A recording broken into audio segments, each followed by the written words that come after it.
রাজনীতিতে স্থিতিশীলতার সুখবর ১-১১ হচ্ছে না। বিএনপি ১-১১ ঘটাতে পারবে না। বিএনপির ১-১১ প্রজেক্ট জয় বাংলা। হ্যাঁ, বিএনপি রাজনীতিতে এখন 1-11 ঘটাতে চায়, এটা স্পষ্ট হয়েছে, এটা নিয়ে কোনো সন্দেহ সংশয় নেই। বিএনপি ফেব্রুয়ারিতে নির্বাচন চায় না, কারণ বিএনপি নিশ্চিত হেরে যাবে। বিএনপি ইউনূসের অধীনেও নির্বাচন চায় না। বিএনপি নতুন তত্ত্বাবধায়ক সরকার কায়েম করতে চায়, মিলিটারি ব্যাকড নতুন কেয়ারটেকার গভর্নমেন্ট, দ্যাট ইজ 1-11। কিন্তু না, সেটা হবে না, কারণ 1-11 ঘটায় সাধারণত সেনাপ্রধান। কিন্তু সেনাপ্রধান সহ 3 বাহিনীর প্রধানের সাথে মাননীয় প্রধান উপদেষ্টার বৈঠক অনুষ্ঠিত হয়েছে। সেই বৈঠকের নানান খবর আপনারা গণমাধ্যমে দেখছেন। প্রধান উপদেষ্টার কার্যালয় থেকেও প্রেস রিলিজ দেওয়া হয়েছে, কিন্তু আসল খবর যেটা কোথাও আসেনি আমরা জানতে পেরেছি, সেটা হচ্ছে 3 বাহিনী সরকারের উপর নিরঙ্কুশ আনুগত্য প্রদর্শন করে এসেছে, সরকারকে পূর্ণ সমর্থন দিয়ে এসেছে। অতএব যেহেতু তারা সরকারকে পূর্ণ সমর্থন দিয়েছে, সরকারের নির্দেশনা অনুযায়ী কাজ করবে, 1-11 ঘটার প্রশ্নে আসে না। ওয়াকারুজ্জামানকে নিয়ে নানান সন্দেহ সংশয় ছিল, কিন্তু ওয়াকার উল্টোপাল্টা কিছু করার 1-11 ঘটানোর সাহস পাবেন না, এটার চামড়া থাকবে না, সোজা কথা। অতএব এটা একটা সুখবর যে সেনাপ্রধান সহ পুরো পরিস্থিতি প্রফেসর ইউনূসের নিয়ন্ত্রণে। 1-11 প্রজেক্ট ব্যর্থ, 1-11 হবে না। 1-11 কেউ বাংলাদেশে এখন আর ঘটাতে পারবে না, সেই বাস্তবতা এখন আর নেই। দর্শক, প্রধান উপদেষ্টার সঙ্গে 3 বাহিনীর প্রধানের সাক্ষাৎ, এবং সাক্ষাতের আগে নানান গুজব ডালপালা মেলেছিল। কেউ বলছিলেন যে এই বৈঠক ডক্টর ইউনূস ডাকেননি, ডক্টর ইউনূসের কাছে তার গিয়েছে। আবার আরো একটা খবর কেউ কেউ রিলেট করেছিলেন যে প্রধান বিচারপতি ফুল কোর্ট সভা ডেকেছিলেন ওই একই দিনে এই বৈঠকের খবর। এটা নিয়ে নানান উদ্বেগ উৎকণ্ঠা ছিল, কিন্তু না, সব উদ্বেগ উৎকণ্ঠা কেটে গিয়েছে। প্রথম হচ্ছে যে যদি ওই বৈঠক মাননীয় প্রধান উপদেষ্টা না ডেকে থাকেন তাহলে তো আরো ভালো। যে প্রধান উপদেষ্টা ডাকেন নাই, তারপরও 3 বাহিনী প্রধান মাননীয় প্রধান উপদেষ্টার কাছে গিয়ে তার প্রতি আনুগত্য প্রদর্শন করে এসেছেন, সরকারকে পূর্ণ সমর্থন দিয়ে এসেছেন, তাহলে আরো ভালো। হ্যাঁ, আর হচ্ছে যে এটার একটা তাৎপর্য আছে। এখন ওই যে বিএনপি এই সরকারের এখতিয়ার নিয়ে প্রশ্ন তুলেছে, কার্যত এই সরকারকে হটিয়ে নতুন কোন তত্ত্বাবধায়ক সরকার কায়েম করতে চায়, এই খবর ইউনূস পাওয়ার পর ইউনূস জরুরি মিটিং করেছেন উপদেষ্টা পরিষদের, 2য় উপদেষ্টা পরিষদের মধ্যে এক্সক্লুসিভ বডি, 3য় আইন শৃঙ্খলা রক্ষাকারী বাহিনীর সাথে, পুলিশ প্রধান, আনসার প্রধান বা অন্যান্য এইসব বাহিনীর যেসব প্রধান আছে তাদের সাথে, যাতে কোনো ষড়যন্ত্র বিএনপি সফল করতে না পারে। সোজা সোজা সাপটা খোলামেলা কথা এটাই। এরপরে তারই ধারাবাহিকতায় এই 3 বাহিনী প্রধানের সাথে বৈঠক। এই বৈঠক আসলে বিএনপির যে সম্ভাব্য হুমকি, থ্রেট, ইউনূসকে সরিয়ে নতুন তত্ত্বাবধায়ক সরকার কায়েম করো, সেই হুমকিকে খেয়ে দেওয়া হলো। সেই হুমকির বিরুদ্ধে এটা একটা বৈঠক, যে না, বিএনপিকে প্রশ্রয় দেওয়া হবে না, নতুন তত্ত্বাবধায়ক সরকার আনার চেষ্টা ইউনূসকে হটিয়ে এটা চলবে না। ইউনূসই গণভোট আয়োজন করবেন, ইউনূসই জুলাই সনদের আইনি ভিত্তি দিয়ে যাবেন, ইউনূসই জাতীয় নির্বাচন করে পিসফুল পাওয়ার ট্রান্সফার করে দিয়ে যাবেন। এইটাই কথা। তো এই বৈঠকের ফলাফল এইটা যে বিএনপির প্রজেক্ট, বিএনপির স্বপ্ন জয় বাংলা। বিএনপি ওয়াকারুজ্জামানকে আব্বা ডেকেছিল, আব্বা একটু হেল্প করেন, কিন্তু ওয়াকার বিএনপিকে সন্তান হিসেবে শেষ পর্যন্ত গ্রহণ করেনি, কারণ ওয়াকারের কিছু ভয় আছে। ওয়াকার এমনিতেই ভয়ের মধ্যে আছে, ওয়াকারের দুর্বলতা ইউনূসের পকেটে। গত সোমবার বিএনপির স্থায়ী কমিটি জরুরি মিটিং করেছিল। মিটিং করে তারা, সোমবার বা মঙ্গলবার, জরুরি মিটিং করে তারা ইউনূসের বিরুদ্ধে জোরালো অবস্থান নিয়েছিল। এমনকি তারা গণভোটে না ভোট দেওয়ার সিদ্ধান্ত নিয়েছে, এবং তারপরেই না ভোট প্রচারণা শুরু হয়েছিল। তো দর্শক, তারেক রহমানের সভাপতিত্বে, এমনকি ওই বৈঠকের পরেই বিএনপি স্পষ্ট সিদ্ধান্ত জানিয়ে দিয়েছিল যে জুলাই সনদ জারি করার, অধ্যাদেশ জারি করার এখতিয়ার ইউনূসের নেই, জুলাই সনদের আইনি ভিত্তি দেওয়ার এখতিয়ার এই সরকারের নেই। তারপরে বলেছিল এই সরকার প্রতারক, বিশ্বাসঘাতকতা করেছে, দুইটা শব্দ, প্রতারক এবং বিশ্বাসঘাতক।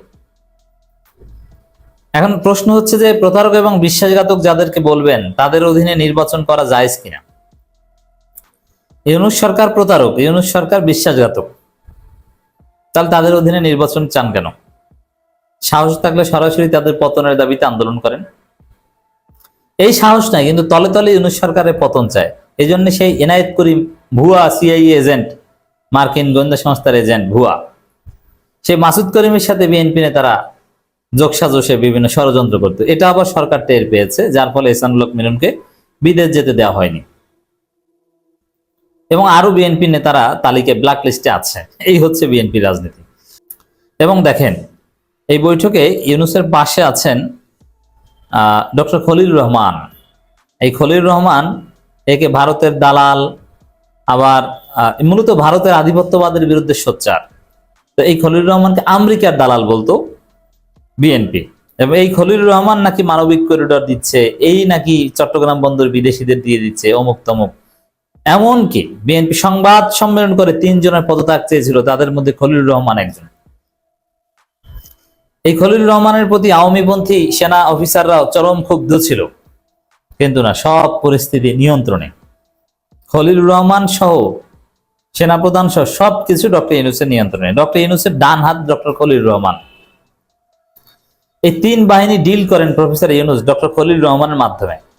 একটা সময় ছিল যে এরকম পরিস্থিতি বিএনপির উস্কানিতে ডক্টর খলিল রহমান তার সাথে তিনি নাকি সেনাপ্রধানকে পরিবর্তন করতে চান, নানান গুজব ছিল। একসাথে বৈঠক করবেন এটা অসম্ভব ছিল। কিন্তু এখন কি দেখা গেল যে ইউনূস এবং খলিল রহমানের কাছে এসে বশ্যতা স্বীকার করে গেছেন 3 বাহিনীর প্রধান। তো বিএনপি আপনারা ধনছে, আপনাদের কোনো কিছু করার নেই। জনগণের কাছে যাওয়া ছাড়া, জনগণের ভোটের উপর আস্থা রাখা ছাড়া পর্দার অন্তরালে কাটা লাইনে আপনারা কিচ্ছু করতে পারবেন না। কোনো হ্যাডম নাই, কোনো মুরদ নাই, কোনো ষড়যন্ত্রের রাস্তা নেই। আগামী বছরের ফেব্রুয়ারিতে প্রথমার্ধে অনুষ্ঠিতব্য ত্রয়োদশ জাতীয় সংসদ নির্বাচনের নিরাপত্তা ব্যবস্থা নিশ্চিত করতে 3 বাহিনীর প্রধানকে নির্দেশ দিয়েছেন প্রধান উপদেষ্টা ডক্টর মোহাম্মদ ইউনূস, এবং ওই নির্দেশ অনুযায়ী তারা কাজ করতে বদ্ধপরিকর। জেনারেল ওয়াকারুজ্জামান, নৌবাহিনী প্রধান অ্যাডমিরাল মোহাম্মদ নাজমুল হাসান এবং বিমান বাহিনীর প্রধান air chief marshal Hasan Mahmud খানের সঙ্গে সাক্ষাৎ দিতে এর নির্দেশ দেন।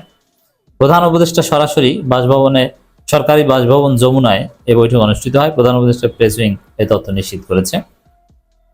প্রেস উইং এর এক বিজ্ঞপ্তিতে বলা হয়, মানে নির্বাচন নিশ্চিত নিরাপত্তা এবং আরো যে বিএনপির সম্ভাব্য নাশকতা, এগুলোর বিরুদ্ধেই মূলত এই বৈঠক। খলিল রহমান উপস্থিত ছিলেন। সামরিক বাহিনীর সদস্যদের কঠোর পরিশ্রমের জন্য সাধুবাদ জানান প্রধান উপদেষ্টা। তিনি জানান, গত মাসে সেনাবাহিনীতে সব বাহিনীর সদস্যরা দেশের আইন শৃঙ্খলা অত্যন্ত কঠোর ভূমিকা পালন করেছে। নির্বাচনকে অবাধ ও সুষ্ঠু করতে তাদের প্রয়োজন। এইগুলো নিয়ে আলোচনা। 90,000 সেনা থাকবে নির্বাচনে। আমরা বলি না যে পাকিস্তানের সঙ্গে আমাদের যুদ্ধ হয়েছে, ভারত আমাদেরকে এই করতেছে। ভারতের জনগণকে আমাদের সাথে নাই আছে তো, আন্দোলনের সময় ভারতেও তো আন্দোলন হয়েছে, কলকাতায়ও আমাদের হাসিনার বিপক্ষে কিন্তু ছাত্রদের সমর্থনে আন্দোলন হয়েছে। এখন করতেছে তো মোদী সহ একটা গ্রুপ। পুরো ভারতবর্ষের মানুষ তো আর বাংলাদেশের বিপক্ষে না, পুরো পাকিস্তানের মানুষ তো বাংলাদেশের বিপক্ষে না। করছে কারা? একটা গ্রুপ বাংলাদেশের সঙ্গে। তো এটা স্যার চলে আসে, এটা হচ্ছে sir talking terms, talking terms. তো এখন ধরেন পুলিশ তো আর, সাংবাদিক তো আর সবাই ইয়েলো জার্নালিজম করে না, ঘুষ খায় না। ওই সাংবাদিকরা সব এরকম, ওই সাংবাদিকরা চলে আসে। তো ওইটা আছে। এখন ধরেন sir, being a genius officer from Bangladesh army, এবং আপনার যে আপনার যে ইন্টেলিজেন্স ট্রেনিং, সার্কামস্টেন্সিয়াল যে এভিডেন্স গুলো, সেটা কি বলে? একটা জেনারেল যে নজরবন্দি, সে গাড়ির বুটে করে পালাই যাবে? Is it possible? তাইলে তো এই সাবজেল থেকেও সব একটা একটা করে পালাই যাবে। It is. That has happened actually. আমি আপনাকে 100% গ্যারান্টি দিয়ে বলছি কোন ভাই। গাড়ি বুটে করে ভাড়া, বাসার সামনে তার গার্ড ছিল, গার্ডও চেক পায়নি, কারণ গার্ড তো গাড়ির বুট খুলে চেক করবে না। আপনি আমার কিছু হইলে তো চেক করতেন, আপনি ওইটা কেন করলেন না? তাই আপনি কর্তব্য অবহেলা করছেন। আমি যদি ওখানে থাকতাম, আপনি তো আমার সবই চেক করতেন, পলিথিন ব্যাগ একটাও খুলে দেখতেন যে কিছু আছে কিনা ভিতরে। আপনি গাড়ি বুট চেক করবেন না? সিকিউরিটির মধ্যে পড়ে না? একটা সিকিউরিটির মধ্যে আচ্ছা স্যার, না, যাই হোক, আপনি আমাদের যে একটা ওপেন অ্যারেস্ট টার্মিনোলজি আছে, এটা আপনার সম্পর্কে জানেন কিনা জানি না। আমি জানি স্যার, জানি, কিন্তু কিন্তু সেখানেও তো আমি স্যার আমি কোনো অপকর্মকে কখনোই সমর্থন করি না, এটা আপনারা নিশ্চয়ই জানেন, বুঝেন যে আমি কোন রকমের অপরাধকে অপকর্মকে আমি কোনোদিনই সমর্থন করি না। আমি হলে তো আমি তাহলে মামলাই করতাম না এই এতজন জেনারেলের বিরুদ্ধে। আমি অপরাধ অনুমান করে কোনো কথা বলতে রাজি নই। আপনার আমি প্রতিবাদ করব যে হ্যাঁ, তাকে মুজিবকে সেনাপ্রধান বা সেনাবাহিনী প্রশ্রয় তাকে ভাগিয়ে দেওয়া, মানে সে ভেঙে গেছে। আপনার প্রমাণ দেন, আমি আই উইল প্রোটেস্ট। আপনার প্রমাণ দেন কবির সেনাবাহিনীর সমর্থন নিয়ে ভেঙেছে, আই উইল প্রোটেস্ট। আমি অন্যায়কে কোনোদিন প্রশ্রয় দিই না। আমি প্রত্যেকটা কাজ আখেরাত হিসাব করে করি, আমি দুনিয়া হিসাব করে কিচ্ছু করি না। আমি দুনিয়া অনেক কিছু অর্জন করতে পারতাম। আমি সারা জীবন অনেক সাফার করেছি, এটা যে আমি কোনোদিনই দুনিয়ার কথা চিন্তা করে করেছি। সূরা হাসর 59 নম্বর সূরা 18 নম্বর আয়াত আল্লাহ বলেছেন যে সবারই ভেবে দেখা হচ্ছে সে ভবিষ্যতের জন্য কি করছে। আমি ওটা চিন্তা করে আমার প্রতিটা কথা কাজ করি। জি, আপনার সম্পর্কে আমার দেশের স্বার্থ চিন্তা করি। আপনার সম্পর্কে স্যার আমার ধারণা ক্লিয়ার। আপনার ব্যাপারে কোনো ইয়ে নাই, কিন্তু ধরেন একজন সেনা জিনিয়াস, আমি সেটাই বলছি যে আপনি এটা মনে করবেন না যে আমি অন্যায়ের পক্ষ নিই। আমি পক্ষ নিচ্ছি না। আমি অন্যায় করলে আমার কাছে যদি সুনির্দিষ্ট প্রমাণ থাকে আমি অবশ্যই এটা প্রতিবাদ করবো। আমি অনুমান নির্ভর বা হিয়ারসের উপর ভিত্তি করে আমি কোনোদিনই বলবো না যে এটা করা হয়েছে, এটা করা হয়েছে। Sir, this is not hearsay. ওনারা পালাই গেছে, এটা হচ্ছে সত্য, এবং এই পালানোর দায় সেনাবাহিনীর, জেনারেল ওয়াকারের এবং যারা দায়িত্বে ছিল। পালাই গেছে ফ্যাক্ট, কিন্তু সেনাবাহিনীর সহায়তায় পালিয়ে এটা আপনি স্পেসিফিক প্রমাণ দেন আমাকে। আপনি সেনাবাহিনী যদি সহায় করে তাহলে শুধু একমাত্র জেনারেল কোরকে কেন করবে? বাকি 15 জন অফিসার এলপিআর দিয়েছিল, তাকেও তো তারা আপনি কি মনে করেন, আপনি করেন আপনি যে 15 জনকে সেনাবাহিনী পালাতে দিল না, কবি ভাই, মানে what is so special about him? না, এটা নিয়ে তার প্রতি কেন আলাদা বলেন? জি, এটা নিয়ে যে বিষয়টা ধরেন আমাদের কাছে তথ্য আছে বা আমরা যেটা জানি, যে শেখ হাসিনা তার রাইট হ্যান্ড হিসেবে বেশ কিছু তালিকা তৈরি করে দিয়েছিলেন যে আমার এদেরকে লাগবে, বা এদেরকে কিছু করতে পারবে না, এদেরকে বের করার ব্যবস্থা করে দাও। তো সেই অনুযায়ী ব্যবস্থাটা হয়েছে, এবং ধরেন যার জন্য ধরেন কিছু অপরাধীকে পালিয়ে যেতে দেওয়া হয়েছে, কিছু অপরাধীকে বিশেষ ব্যবস্থা নেওয়া হয়েছে। তো যাই হোক, এগুলো স্যার সময়, এখন যে দুনিয়া, এই দুনিয়া আপনি কোনো কিছু গোপন করে রাখতে পারবেন না। দুদিন আগে আর পরে সব চলে আসবে, বাট বাস্তবতা হচ্ছে এই অপরাধীরা ওপেন দিয়েছে, তারা পালিয়ে গেছে। স্যার, ওপেন অ্যারেস্ট বলেন আর যাই বলেন, এরা পালিয়ে গেছে সেনা হেফাজতের, ওপেন অ্যারেস্ট হোক আর যাই হোক, সেনা হেফাজত বা নজরদারির মধ্য থেকে, ক্যান্টনমেন্টের মতো সুরক্ষিত জায়গা থেকে তারা পালিয়ে গেছে। এটা অবশ্যই, মানে এটা দায়ভার সেনাবাহিনী নিতে হবে, এবং ওপেন অ্যারেস্টের লোক ভেগে যাওয়াটা এটা দায় তাদের নিতেই হবে। জি, জেনারেল কবিরকে কিন্তু এখন পর্যন্ত ইয়ে ঘোষণা করা হয়নি। ওই যে কি বলে এটাকে, কি একটা বলে না আপনাদের টার্মসে, যে পালিয়ে গেলে কি হয়, মানে ঠিক মতো। জি, এখনো ডেজার্টার ঘোষণা করা হয়নি। আমরা বলি অ্যাবসলিউটলি, জি, AWOL অ্যাবসলিউটলি এখনো ঘোষণা করা হয়নি কিন্তু জেনারেল কবিরকে। তো এই দায় কার? এটা কিন্তু ঘোষণা করা হয় না সাধারণত। না, মানে এটা ঘোষণা করা হয় না। অসংখ্য AWL দেখেছি, ঘোষণা করা হয় না। আপনি কি বলছেন চলে গেছে? এটা অফিশিয়ালি হয়নি স্যার, এটা অফিশিয়ালি হয়নি। মানে এটা কোনো বই তাকে ঘোষণা করা হয়নি এখনো, যে ডেজার্টার ঘোষণা করা হয়নি এখনো। তো এই যে মমত্ব আর কি, অপরাধীর জন্য এই যে মমত্ব, সেই মমত্ব আমাদেরকে একটা স্পেসিফিক ডিউরেশনের পরে ডেজার্টার ঘোষণা করা হয়, সাথে সাথে ডেজার্টার ঘোষণা করা হয় না। ওই ডিউরেশন আমার যদি ভুল 90 ডেজ পরে তাকে ডেজার্টার ঘোষণা করা হয়।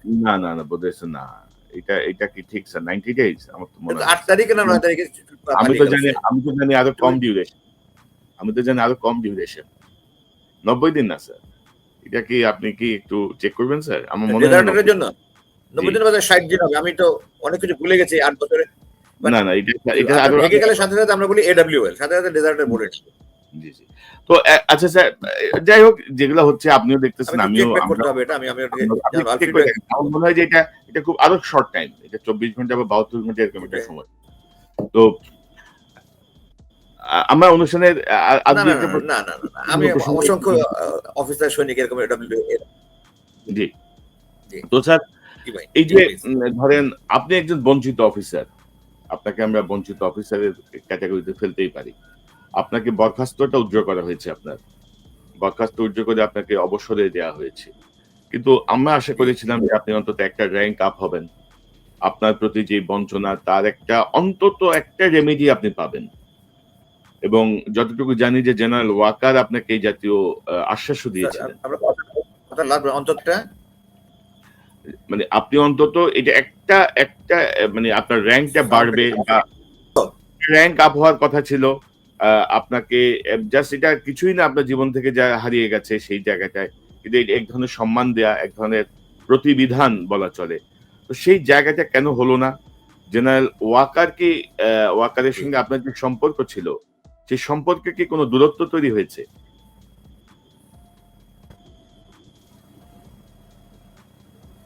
জি, ওয়াকার আমাকে কয়েকবারই বলেছে এটা, স্যার আপনার যে ক্ষতি হয়েছে আমি সারা পৃথিবীর সমস্ত কিছু দিয়ে আপনি এটা ক্ষতিপূরণ দিতে পারবো না। সে আমার পেনশনের এটা খুব তাড়াতাড়ি অর্ডার করে দিয়েছে। আমার বিল্ডিং নির্মাণ বন্ধ ছিল, ওটা পাস করে দিয়েছে। আমার পিএনজি ছিল, ওটা স্ট্যাটাস উইথড্র করেছে। এবং এখন যেটা শুনেছি যে সেটা একটা বোর্ড হয়েছে, তারা এগুলো আপনি যেটা বললেন ওইগুলো কাজ করছে, যারা বঞ্চিত অফিসার তাদেরকে নিয়ে একটা বোর্ড হয়েছে, এটা প্রজ্ঞাপনও জারি হয়েছে, আপনারা দেখেছেন বোধহয় গত 14 আগস্ট। সেইটাতে যাদেরকে বরখাস্ত বঞ্চিত অফিসারদেরকে নিয়ে একটা বোর্ড হয়েছে। আপনার প্রধান উপদেষ্টার বিশেষ আপনার সহকারী যে জেনারেল হাফিজকে প্রদান করে আরো কিছু অবসরপ্রাপ্ত কর্মকর্তা নিয়ে বোর্ডে তারা কাজ করছে শুনেছি। তো আমি এটা নিয়ে বেশি পেরেশান নেই, এই কারণে যে 1 নম্বর র্যাঙ্কের যে সম্মান অনেক বড়, যারা মনে করেন 3 স্টার 4 স্টার হয়েছে কিন্তু পলাতক আছে, মানুষ গালি খাচ্ছে, ওটা থেকে তো আল্লাহ আমাকে হাজার গুণে ভালো রেখেছে, 1 নম্বর কথা। 2 নম্বর কথা, আমি সবসময় বিশ্বাস করি আল্লাহ যেটা রেখেছে সে পৃথিবীতে কোনো শক্তি আমার থেকে নিতে পারবে না, আমাকে আটকাতে পারবে না। আর আল্লাহ যেটা দেবে না সেটা সারা পৃথিবীর শক্তি মেরে দিতে পারবে না। এই জন্য আমি জানি বোর্ড হয়েছে, একটা কাজ করছি, এটা জানি। আমি বোর্ডে খোঁজ খবর নেই না, বাট আপনি যেটা বলছেন আমি শুনেছি যে সেনাবাহিনী থেকে 150 অফিসারের মতো নাম গেছে, এয়ারফোর্স নেভিরও নাম গেছে অফিসারদের, এবং তারা এগুলো কাজ করছে। গত অগস্ট মাসে বোর্ড হয়েছে, তারা এগুলো নিয়ে কাজ করছে, এতটুকু আমি তথ্য পেয়েছি। বাট আমি এগুলো নিয়ে বেশি খোঁজ খবর করি না, আসলে আমার সময়ও নাই অ্যাকচুয়ালি, আমি তো সময়ও পাই না ততটা।